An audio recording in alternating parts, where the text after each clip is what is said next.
오늘 드디어 사무엘상이라는 성경을 마무리하는 날이에요. 오늘을 포함해서 그동안 43번의 부족한 저의 사무엘상 설교를 꾸준히 들어주셔서 감사드립니다. 오늘은 사무엘상의 결론입니다. 사무엘상에는 중요한 두 사람이 나오죠. 사울이 나오고 다윗이 나오는데요. 다윗은 사무엘상 쭉 보면 계속 광야에서 고생을 했습니다. 반면에 사울은 왕궁에서 적어도 몸은 편하게 지냈습니다. 근데 오늘 31장의 결론을 보니까 두 사람이 역전되고 있죠. 사울은 블레셋 사람들하고 전쟁했는데 전쟁에서 패배해서 죽음을 당하고, 다윗도 전쟁을 했습니다. 아말렉 사람들하고 전쟁을 했는데 전쟁에 승리해서 모든 것을 회복했습니다. 이 두 전쟁들이 하나님의 섭리 안에서 비슷한 시기에 일어났던 것 같습니다. 비슷한 시기에 일어났다는 것은 이것이 하나님을 의지한 사람과 하나님을 버린 사람이 맞이하게 되는 최후라는 것을 아마도 결론적으로 우리에게 말씀하고 있는 것 같습니다. 오늘은 사무엘상의 최종 결론을 통해 우리들에게 어떻게 살라고 말씀하는지 몇 가지만 살펴보도록 하겠습니다. 첫 번째로, 하나님의 은혜가 아니면 바로 이것이 우리의 결론이다라는 말씀입니다. 하나님의 은혜가 없으면 여러분과 저는 어떻게 될까요? 사울이 당한 것과 같은 이런 비슷한 최후를 맞이하는 것이 하나님의 은혜가 없는 사람이 당하는 최후라는 것입니다. 사무엘상에서 사울이라는 이 캐릭터는 내 생각, 내 결정, 내 선택, 내가 원하는 삶을 보여주는 그런 대리자입니다. 하나님의 생각을 무시하고 내 생각대로 살면 그 끝에 도달하는 최후의 결론이 바로 이 결론이라는 거죠. 멸망이라는 것입니다. 죽음밖에 없다는 거예요. 존 파이퍼 목사님은 아주 예리한 질문을 했습니다. 왜 이스라엘의 왕정은 이렇게 완벽한 실패로 시작했을까? 아주 좋은 질문이죠. 이스라엘의 왕정 500년 역사는 왜 다윗부터 시작하지 않고 사울부터 시작했냐는 겁니다. 사울을 거치지 않고 그냥 곧바로 하나님이 택하신 왕, 다윗부터 이 왕정 역사가 시작됐으면 얼마나 깔끔했을까요?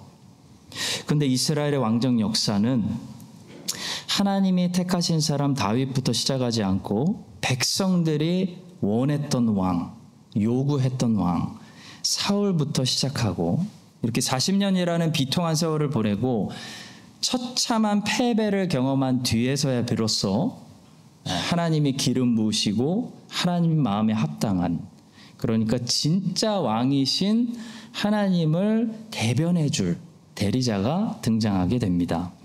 하나님은 왜 이런 역사를 그분의 섭리 안에서 계획하셨는가? 이것이 존 파이퍼의 예리한 질문인데요. 그는 이렇게 대답합니다. 이스라엘의 왕정이 이렇게 실패와 죄로부터 시작되는 것은 어찌함인가? 그것은 이스라엘의 왕정이 과분한 하나님의 은혜 위에 오직 서 있다는 것을 보여주기 위함이다. 여러분, 사울은 하나님의 백성들이 고집부리고 자꾸 요구하니까 하나님이 허락하신 왕이지 하나님이 선택하신 왕이 아닙니다. 이 사울이라는 캐릭터를 이해하셔야 되는데요.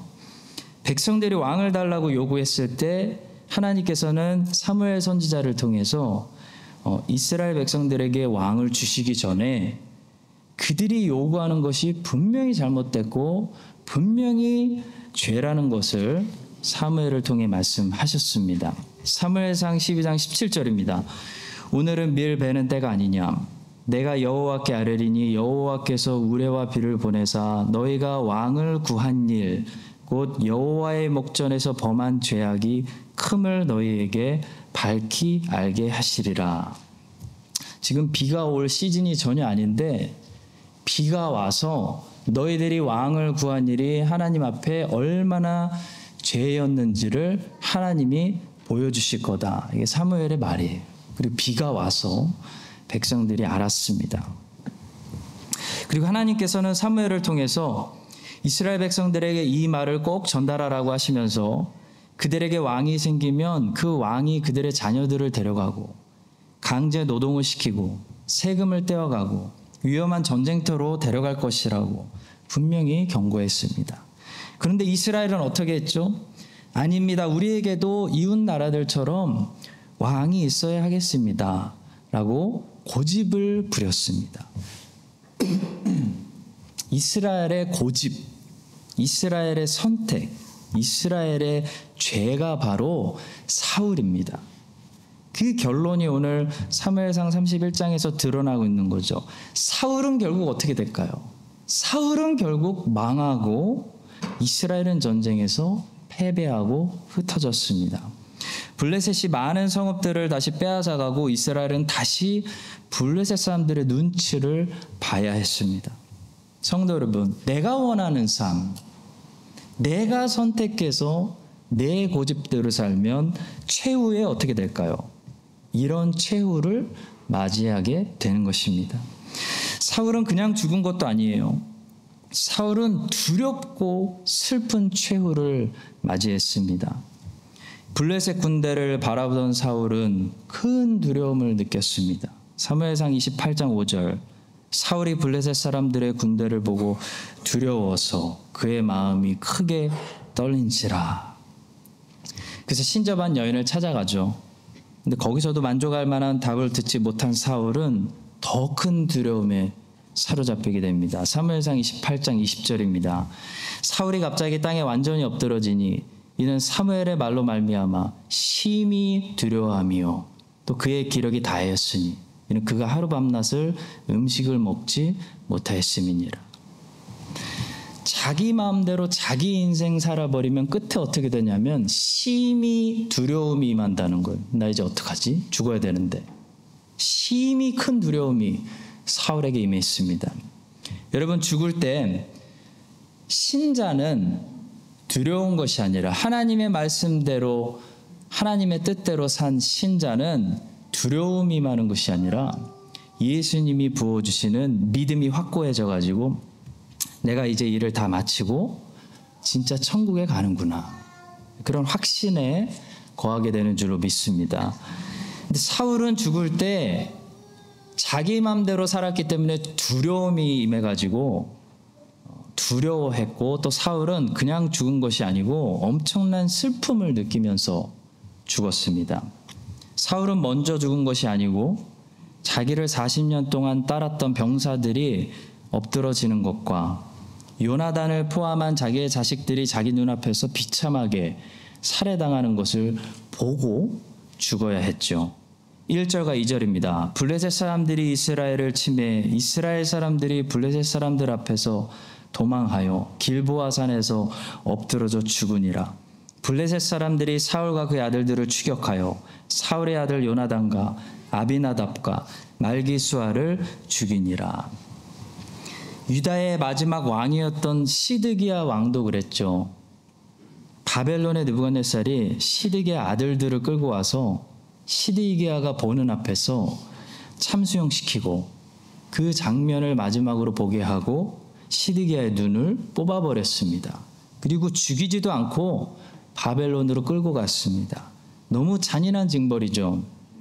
그에게 깊은 슬픔을 주기 위해서, 슬픔을 오래 느끼라고 그 자녀들이 죽는 것을 보게 한 것입니다. 사울도 똑같은 멸망을 당했습니다. 차라리 슬픔을 느낄 시간도 없이 일찍 먼저 죽었더라면 슬픔을 못 느꼈을 텐데요.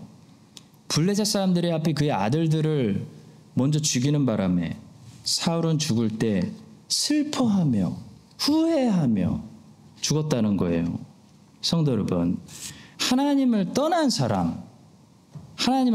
사람은 그 최후에 죽을 때 두려움이 그를 이기고 슬픔이 그를 둘러싸는 것입니다. 물론 의인들도 이 땅에서 슬픈 일들을 당할 수는 있지만 의인들은 슬픔 중에 하나님께서 무엇을 주시죠? 위로를 주세요. 소망을 주세요. 내가 갚아줄 거야. 기다려. 라는 소망을 주시는데요. 악인들은 위로도 없고 소망도 없는 그런 슬픔을 당한다는 거예요. 그래서 우리 주님께서는 비유에서 이런 말씀을 하셨죠. 이 무익한 종을 바깥 어두운 데로 내어 쫓으라. 거기서 슬피 울며 이를 갈미 있으리라. 두려움 속에서 슬프게 죽는 모습, 이것이 자기 맘대로 인생을 살았던 사울의 최후의 모습입니다.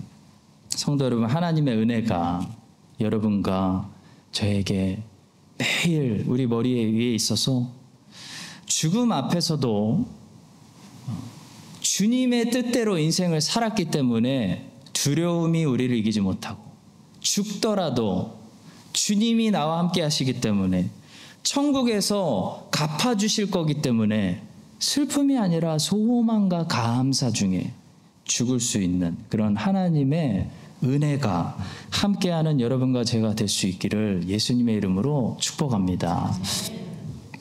두 번째로, 하나님의 최종 심판은 이것이 다가 아님을 기억해야 합니다. 우리는 이 전쟁에서 요나단이 함께 쓰러져서 죽은 것을 듣게 되죠. 2절입니다. 블레셋 사람들이 사울과 그 아들들을 쫓아 미쳐서 사울의 아들 요나단과 아비나답과 말기수아를 죽이니라. 요나단은 하나님을 믿는 사람이었습니다. 그런데도 2절의 말씀은 요나단의 죽음이 다른 사울의 아들들과 사울의 병사들의 죽음과 일반이었다라고 말하고 있죠. 자, 이 사실은 우리에게 이 땅에서의 죽음이 하나님의 최종 심판은 아니라는 것을 알 수가 있습니다. 요나단은 비록 하나님의 나라를 위해서 끝까지 싸우다가 비참하게 전사했지만, 요나단은 지금 사울과 다르게 심판당한 것이 아닙니다. 요나단은 전사했고 자기의 할 일을 다 했습니다. 그는 아버지를 돌이키려고 했고 사울을 책망했고 다윗을 지켜줬고 다윗을 시기하지 않고 하나님의 뜻에 순종해서 다윗을 다음 왕으로 세우려고 했습니다. 요나단은 늘 이스라엘을 위해서 싸웠고 나라를 먼저 생각했고 자기의 목숨을 아끼지 않았습니다. 요나단은 자기의 역할을 다했습니다. 그리고 그는 그렇게 죽었죠. 그러나 그는 하나님의 최종 심판대 앞에서 상을 받을 것입니다. 그러나 사울은 다릅니다. 길보아 전쟁에서 패배하고 이렇게 죽임당하는 것으로 하나님의 심판을 다 당한 것이 아닙니다. 사울은 이 죽음을 통해 어디로 가냐면 더 무섭고 두려운 하나님 앞으로 불려간 거죠. 끌려간 거죠.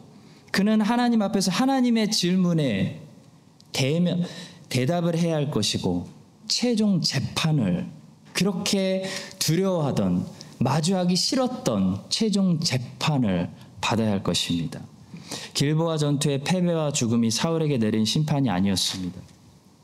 악인들에게 내리는 심판은 이 땅에서의 멸망이나 죽음이 아닙니다. 만약 이 땅에서의 멸망과 죽음이 하나님께서 악인들에게 내리는 심판이었다면 하나님은 너무 많은 악인들을 심판하지 않으시는 하나님이시겠죠.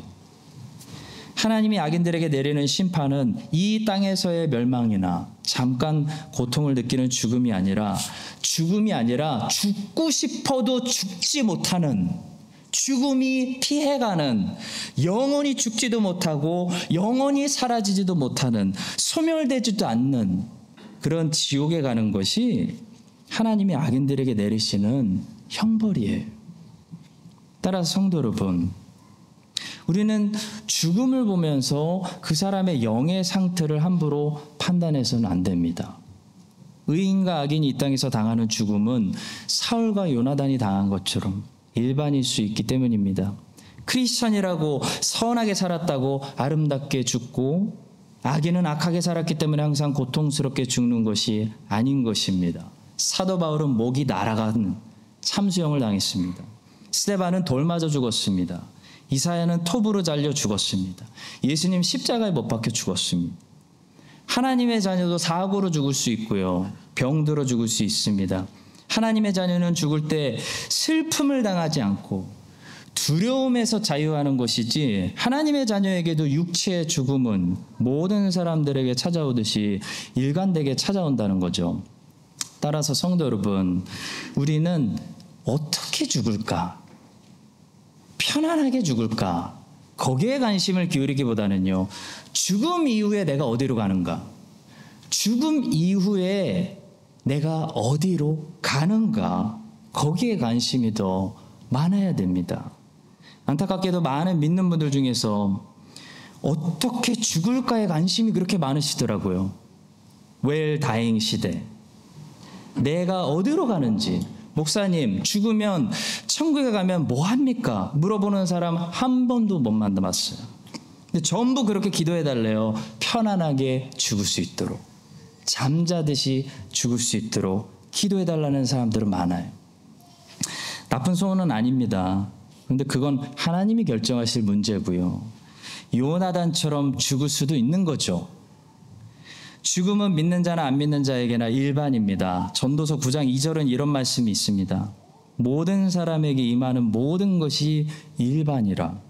의인과 악인이며 선하고 깨끗한 자와 깨끗지 않은 자며 제사를 드리는 자와 제사를 드리지 아니하는 자의 결국이 일반이니 선인과 죄인이며 맹세하는 자와 맹세하기를 무서워하는 자가 일반이로다. 어떻게 죽는지는 하나님이 결정하실 문제고요. 우리의 관심은 이 죽음 이후에 우리가 어디로 가는가, 무엇이 나를 기다리고 있는가, 거기에 있어야 된다는 거죠. 어떻게 죽는지는 믿는 자나 안 믿는 자에게 사울과 요나단의 죽음처럼 일반이지만 죽음 이후에는 일단 죽음의 강을 건너가면 다르다는 거예요. 엄청난 차이가 있다는 거죠. 사울은 죽음을 건넜더니 뭐가 있어요? 멸망이 기다리고 있지만 요나단은 죽음을 건넜더니 거기 구원과 안식이 기다리고 있는 것입니다. 다르게 죽는 것을 기대하지 말고 죽어서 다른 곳에 갈 것을 우리는 기대해야 하는 것입니다. 성도 여러분, 우리가 예수님 믿는다고 이 땅에서 결정적인 차이를 만드는 것은 아니에요. 물론 차이는 나요. 하나님의 자녀는 다르죠. 그러나 하나님의 자녀도 이 땅에서는 죄에서 완전히 자유하지 못하고 언젠가는 죽어야 될 사망의 몸을 가지고 있습니다. 그러나 하나님의 자녀와 하나님의 자녀가 아닌 사람, 사울과 요나단의 결정적인 차이는 죽음 이후라는 거예요. 죽음 이후가 다르다는 거예요. 죽은 다음에 사울과 요나단은 전혀 다른 취급을 받는 거예요. 이 땅의 삶이 하나님의 자녀들에게 예고편과 같고 연습과 같고 훈련장과 같다면 죽음 이후에 악인들에게는 하늘도 없고 땅도 없고 삶도 없고 멸망, 불밖에 아무것도 없지만 하나님의 자녀에게 죽음 이후에 뭐가 있다고 약속해요? 새 하늘이 있고 새 땅도 있고 부활의 몸도 있고 영원히 사는 영생이 있다는 것입니다. 여러분, 영생 가지실래요? 이 망가진 세상에서 복 누리실래요? 여러분과 저에게 믿음 주셔서 정말 영생을 볼 수 있는 눈이 열려서 이 땅의 삶을 하나님의 뜻대로 순종하며 영생을 잘 준비하는 그런 삶을 여러분과 제가 살 수 있기를 바랍니다. 제가 자주 아내에게 그런 말을 했어요. 여보, 내가 혹시 일찍 죽으면 난 진짜 안식에 들어가서 너무 좋으니까 나를 위해서 너무 슬퍼하지 마. 그랬더니 아내가 너무 슬퍼 안 해. 걱정하지 말래. 걱정하지 말래. 저 진짜 농담 아니에요. 여러분, 우리가 진짜 영생을 믿는 믿음이 있으면 여기보다 거기를 더 좋아할 거예요. 바울이 뭐라고 했습니까? 빌립보서 1장 23절이에요. 내가 그 둘 사이에 끼었으니 차라리 세상을 떠나서 그리스도와 함께 있는 것이 훨씬 더 좋은 일이라. 그렇게 하고 싶으나 죽고 싶다는 거예요. 죽어서 빨리 가고 싶다는 거예요. 그러나 왜냐하면 그것이 훨씬 좋기 때문에. 교회를 위해서, 복음을 위해서, 너희들을 위해서 내가 조금 더 일하는 것이 유익하겠다라는 말씀이죠. 세상의 정욕과 쾌락을 즐기고 있는 사람들은 이 세상이 더 좋다고 고백하는 것이고요. 주님의 일을 하고 있는 사람, 주의 일을 하고 있는 사람들은 빨리 일을 마치고 죽어서 안식에 들어가는 것이 더 좋다. 늘 많은 신앙의 선배들이 고백했던 것이에요. 여러분과 저도 바울처럼 이 땅에서 주의 일을 하다가 요나단처럼 주의 일을 다 마치고 이 세상을 떠나서 그리스도와 함께 있는 것이 훨씬 더 좋은 일이라고 고백할 수 있는 그런 주님의 진정한 일꾼들 다 되시기를 예수님의 이름으로 축복합니다. 마지막 세 번째로 중요한 사실입니다. 길보아 전투에서 사울만 죽은 것이 아니고 사울을 따랐던 사람들도 다 함께 죽었다는 사실이에요.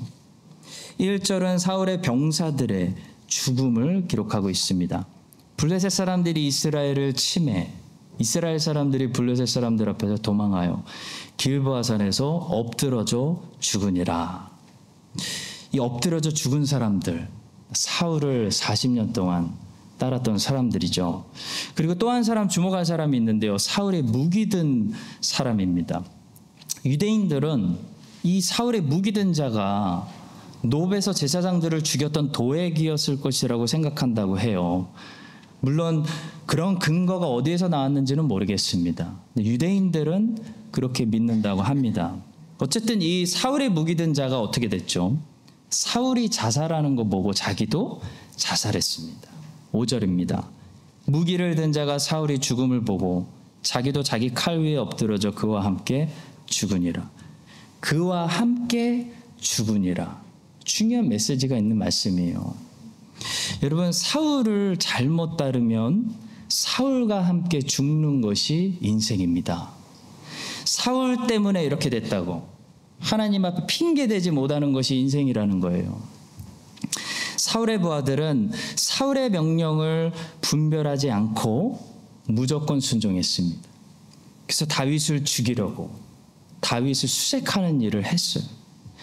하나님께서는 그들의 잘못이 없다고 하지 않으시고 블레셋의 칼을 통해서 그들에게 그들의 죄를 갚으셨습니다. 성도 여러분, 사울을 분별하지 못하고 사울의 명령을 분별하지 못하고 사울을 잘못 따르면 사울과 함께 망하게 되는 것입니다. 사울이 자살하니까 사울을 두려워하고 존경하던 이 무기를 든 자도 같이 자살하는 그런 최후를 우리가 보게 되는 거죠. 우리는 그래서 무조건 법을 지키고 무조건 복종하고 무조건 지지하기 전에 이것이 진리인지, 이것이 하나님의 말씀에서 어긋나는 건지 아닌 건지, 지금 이 지도자가 우리를 진리로 인도하고 있는지를 분별해야 된다는 거예요. 안 그러면 사울과 함께 죽으니라가 된다는 겁니다. 6절을 보십시오. 사울과 그의 세 아들과 무기를 든 자와 그 모든 사람이 다 그날에 함께 죽었더라. 이게 최후의 결론이에요. 사도 요한은 우리가 사랑하는 요한복음서에서 항상 은혜를 많이 소개하죠. 은혜를 소개할 때 진리와 함께 소개합니다. 요한복음 1장 14절이에요. 말씀이 육신이 되어 우리 가운데 거하심에 우리가 그의 영광을 보니 아버지의 독생자의 영광이요 은혜와 진리가 충만하더라. 17절입니다. 율법은 모세로 말미암아 주어진 것이요 은혜와 진리는 예수 그리스도로 말미암아 온 것이라. 왜 성령께서는 요한을 통해서 은혜를 소개할 때 함께 진리도 소개해라 라고 하셨을까요? 지구촌교회 이동원 목사님께서 이런 말씀하셨습니다. 왜 은혜만 주시지 않고 진리를 함께 주셨을까요? 은혜 받은 자들에게 진리가 없다면 그들은 은혜 받음을 죄의 기회나 도구로 남용할 가능성이 있기 때문입니다. 그 다음 말이 재밌어요. 반대로 주님이 진리만 주시고 은혜를 주시지 않았다면 진리는 우리를 질리게 할 것입니다. 네, 이동원 목사님 특유의 개그죠. 사랑하는 성도 여러분, 은혜를 충만히 받을수록 우리는 진리를 알게 되는 거예요. 기분이 좋아지는 것이 아니라 하나님을 알게 되는 거예요. 진리로 함께 충만해지는 것이 은혜를 충만히 받는 것입니다. 진리에 무지해서는 안 된다는 거죠. 진리에 무지하면서 무조건 은혜 받았다, 거기 가서 은혜 받았다, 기분 좋아졌다라고 하시면 안 된다는 거예요. 은혜만 사랑하고 은혜 받는 것만 좋아하고 진리를 아는 일에 열정도 없고 무지한 사람들은 사울이 되지는 않아도 잘못된 사울들을 이 땅에서 따라가다가 함께 잘못된 길로 가서 후회하는 그런 경험을 많이 하게 된다는 것입니다. 사울의 부하들이 무슨 죄가 있었을까요? 진리에 무지한 죄, 하나님 말씀에 무식한 죄, 하나님 말씀은 기억하지 못하면서 사울의 말만 순종한 죄가 있다는 거예요. 하나님은 그 죄를 작은 죄로 여기지 않으셨습니다. 예수 그리스도는 은혜와 진리가 충만하신 분입니다. 은혜만 충만하신 분이 아니에요. 예수 그리스도를 우리가 받는다는 것은 은혜만 받는다는 것이 아니라 진리를 더 받아서 하나님을 더 아는 것을 말하는 것입니다. 그런 사람들은 사울이 다윗을 죽여라고 잘못된 명령을 내릴 때, 노베 제사장들 죽여라고 명령 내릴 때 어떻게 하는 거예요? 용기를 내서 불순종하는 거죠. 사울을 책망하는 거죠. 하나님께 순종하기 위해서 사울에게 불순종하는 겁니다. 그러나 사울에게 순종했던 이 사람들, 하나님 말씀에 순종하지 않은 사람들, 사울이 죽을 때 다 같이 죽었습니다. 이 사실을 우리가 기억하고요. 우리 시대는 어떤 시대냐면 분별이 필요한 시대입니다. 분별의 전쟁 시대예요. 진리를 알아야 됩니다. 여러분과 저에게 예수님께서 은혜와 진리를 이번 한 주도 매일매일 충만하게 채워주셔서 말씀 많이 읽으시고 진리를 분별하고 은혜로운 삶을 사시는 여러분과 제가 될 수 있기를 예수님의 이름으로 간절히 축원합니다.